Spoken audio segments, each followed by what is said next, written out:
Hello. How's everybody? That's good. I'm good too. If y'all not happy this week, something wrong. After last week, that was quite remarkable.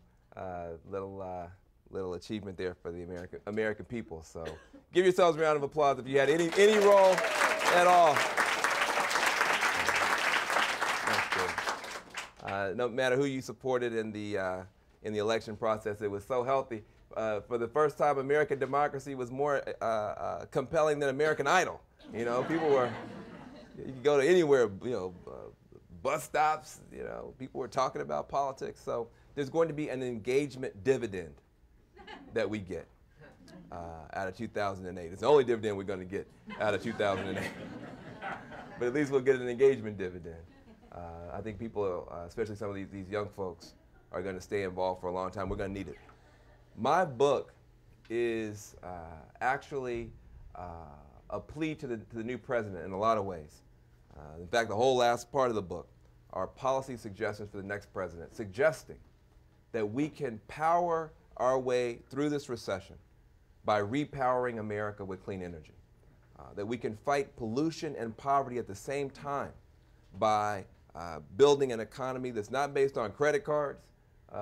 We just did that for the past 20 years. Didn't work out too well.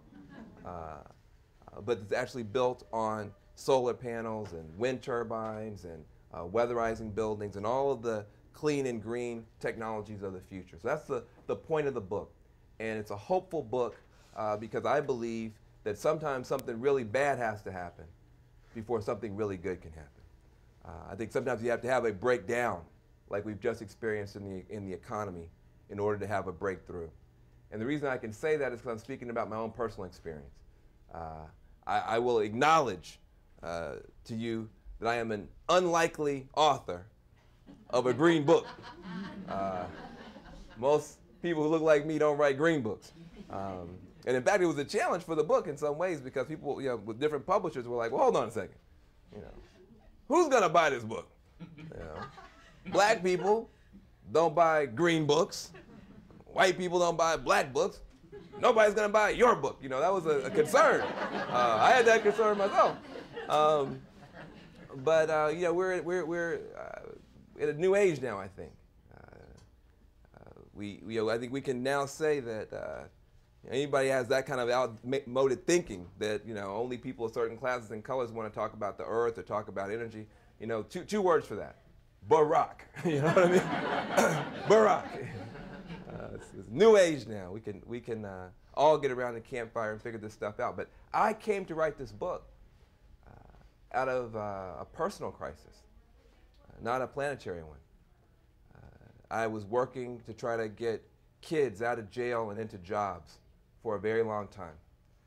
I was working to reform police departments to try to stop prison expansion. And I went to a lot of funerals for young people. I've still gone to more funerals for young people than I've gone to graduations, working in Oakland, California.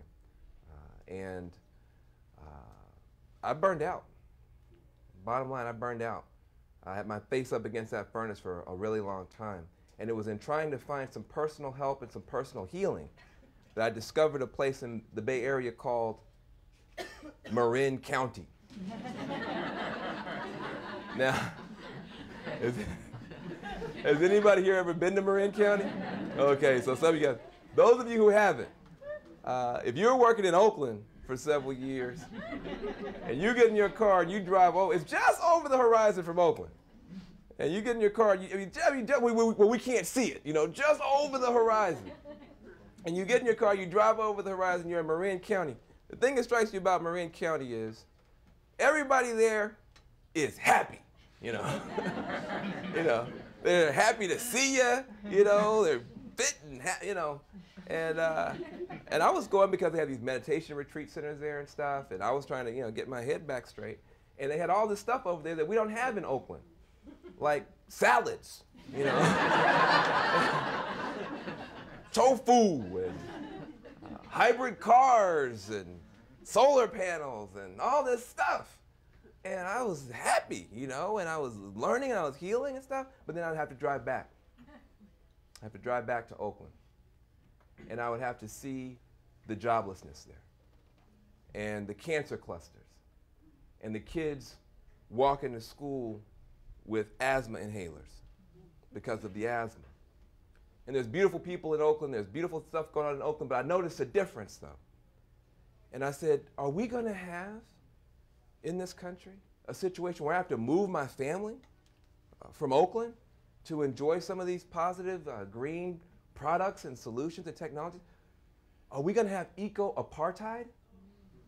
Are we going to have a society with ecological haves and ecological have-nots, where some people have the best access to all the healthy food and the clean air and the clean water, all the work and the wealth and the health benefits of a green economy, while literally 20 minutes away, people are struggling and suffering and coughing in the fumes of the last century's pollution-based economy?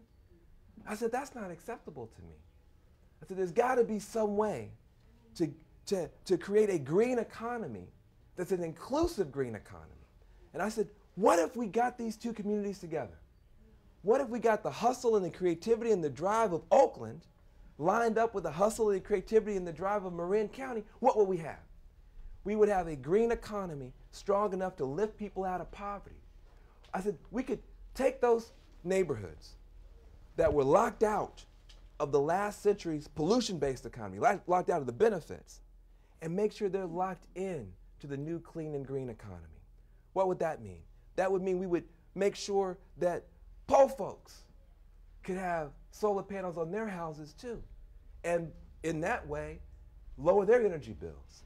A lot of times, low-income people live in the flatlands. Rich folk live on the hills.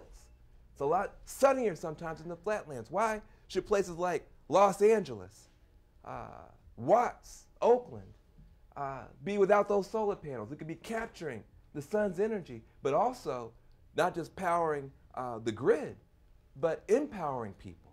Let those young men and young women standing on street corners have the tools and the training and the technology to put up those solar panels.